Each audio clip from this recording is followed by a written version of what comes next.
Good morning and welcome students. Second year की इस class में आज हमारा फर्स्ट पार्ट में टॉपिक है प्रांतीय राज्यों का उदय। इसमें ये जो नए राज्य उदित हुए थे या जो नए राज्य अस्तित्व में आए थे, आज उनके बारे में हम चर्चा करेंगे। अब ये नए राज्यों का उदय किन कारणों से हुआ, इसमें विशेष ध्यान देने योग्य बात है। इसका कारण था केंद्रीय शक्ति का पराभव।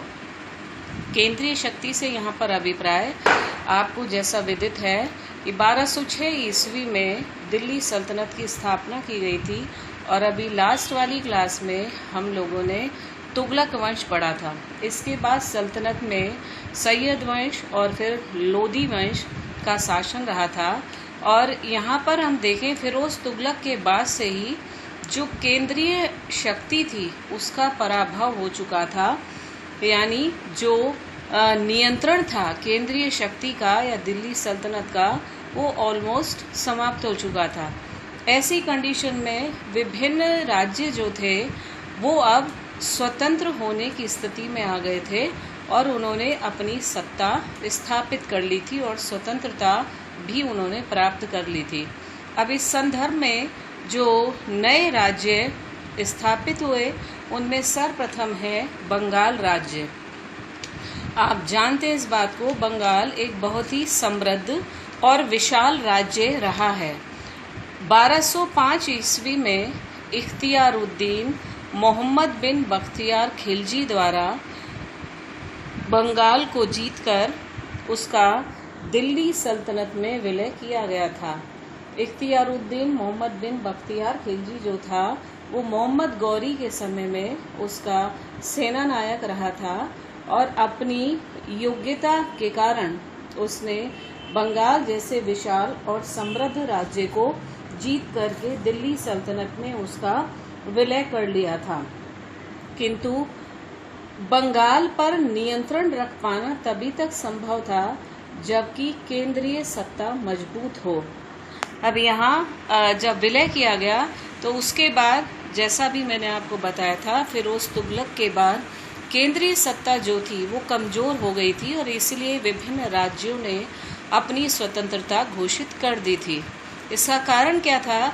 दिल्ली से अत्यधिक दूर होने के कारण जो बंगाल निरंतर अपनी स्वतंत्रता के प्रयास करता रहा था। गुलाम वंश का सुल्तान था बलबन। बलबन के पुत्र बुगरा खां द्वारा जब तुगरिल खां का विद्रोह हुआ था, तुगरिल खां का विद्रोह हम डिटेल में पढ़ चुके हैं। 1282 ईस्वी में बंगाल में तुगरिल खां ने विद्रोह किया था और बलबन के द्वारा बुगरा खां के माध्यम से उसके विद्रोह का दमन किया गया था। तो बुगरा खां द्वारा फिर बंगाल में नए राजवंश की स्थापना की गई थी। 1345 ईस्वी में हाजी इलियास शमशुद्दीन इलियास के नाम से बंगाल का शासक या सुल्तान बना। इसके बाद 1357 ईस्वी में उसका पुत्र सिकंदर शाह शासक बना। सिकंदर शाह के शासनकाल में ही फिरोज तुगलक द्वारा बंगाल पर आक्रमण किया गया था और जब हमने फिरोज तुगलक को पढ़ा था तो उसमें ये बताया भी था कि बंगाल की तरफ विशाल सेना लेकर के फिरोज तुगलक गया था, किंतु उसका आक्रमण जो था उसमें उसे सफलता के स्थान पर विफलता मिली थी। सिकंदर शाह द्वारा राजधानी पंडुआ में अनेक भवनों का निर्माण किया गया था। इससे ये स्पष्ट होता है कि सिकंदर शाह के समय में बंगाल में स्थापत्य कला के क्षेत्र में विशेष उन्नति हुई थी और यही कारण है कि राजधानी पंडुआ में अनेक सुंदर और भव्य भवनों का निर्माण किया गया था। इसके बाद गयासुद्दीन सुल्तान बना बंगाल का। वह भी एक योग्य शासक था और 1410 ईस्वी में उसकी मृत्यु के बाद इस्मा शाह सुल्तान बना। इसी दौरान आप देखिए जो हिंदू एक शासक हुआ था, नाम था उसका गणेश। हिंदू शासक गणेश द्वारा बंगाल के सिंहासन पर अधिकार किया गया। इसका पुत्र जब गणेश की मृत्यु हो गई तो इसके पश्चात इसका पुत्र जादू उसका नाम था, जादू द्वारा इस्लाम ग्रहण कर लिया गया और वह जलालुद्दीन मोहम्मद शाह की उपाधि धारण कर बंगाल के सिंहासन पर बैठा।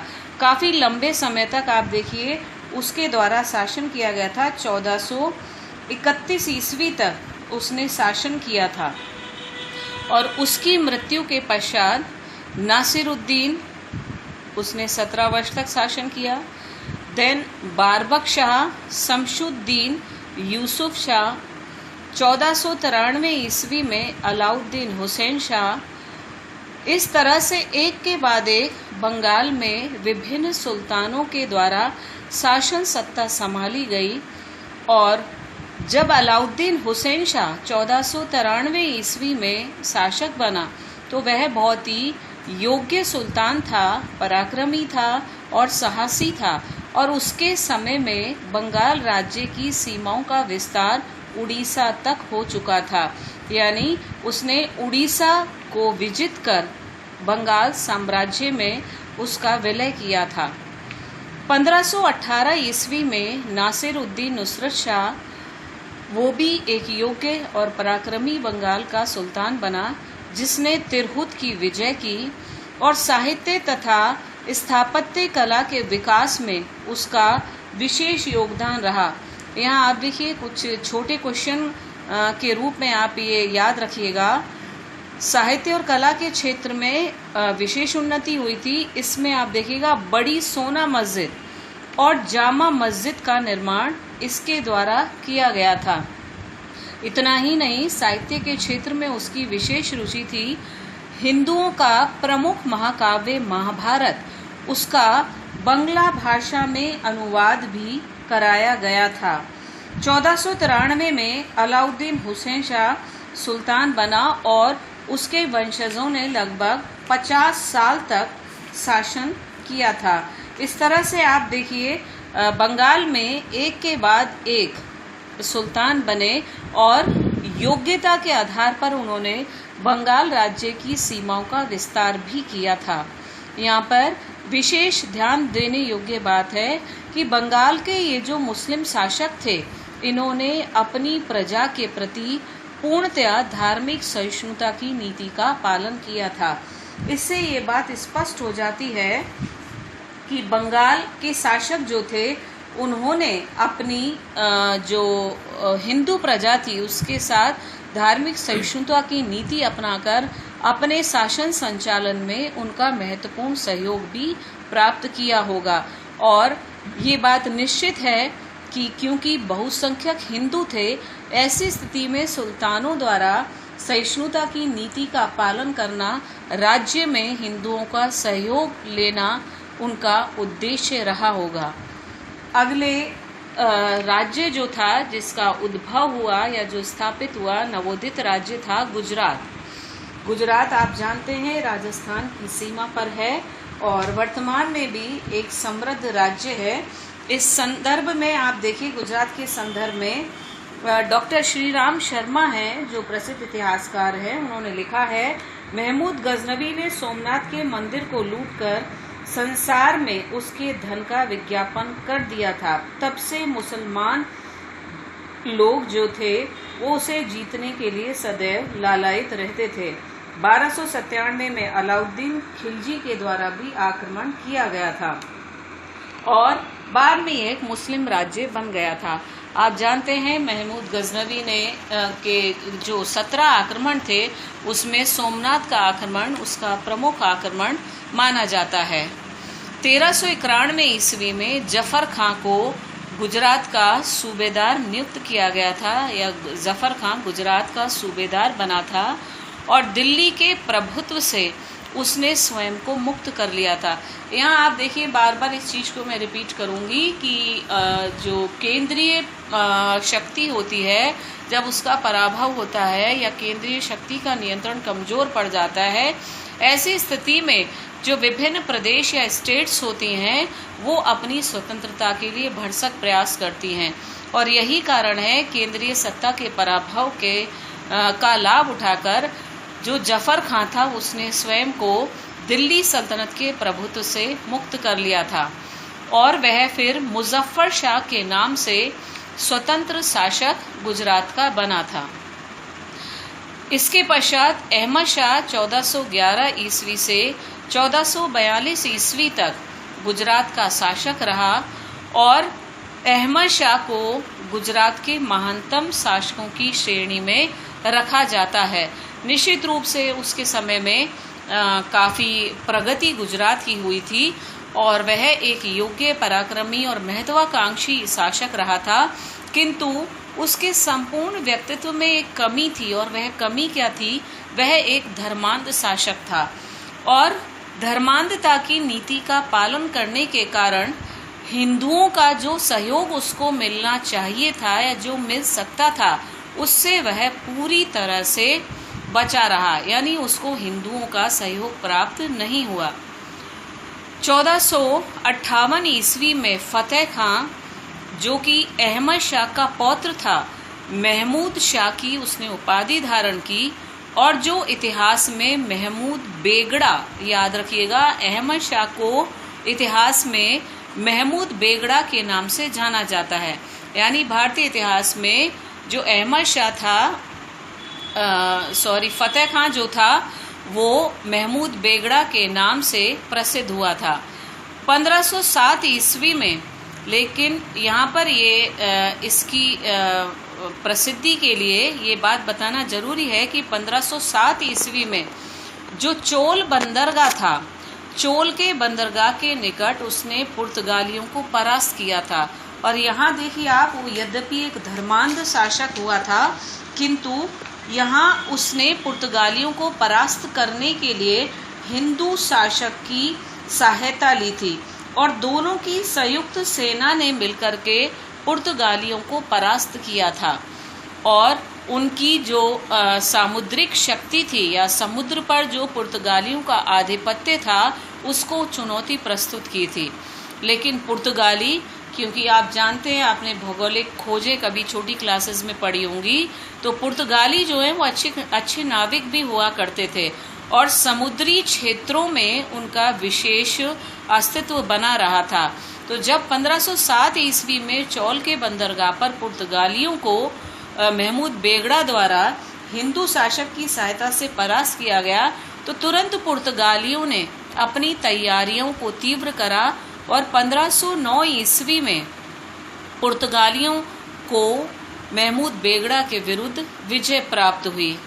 जुलाई 1506 ईस्वी में बहादुर शाह गुजरात का सुल्तान बना।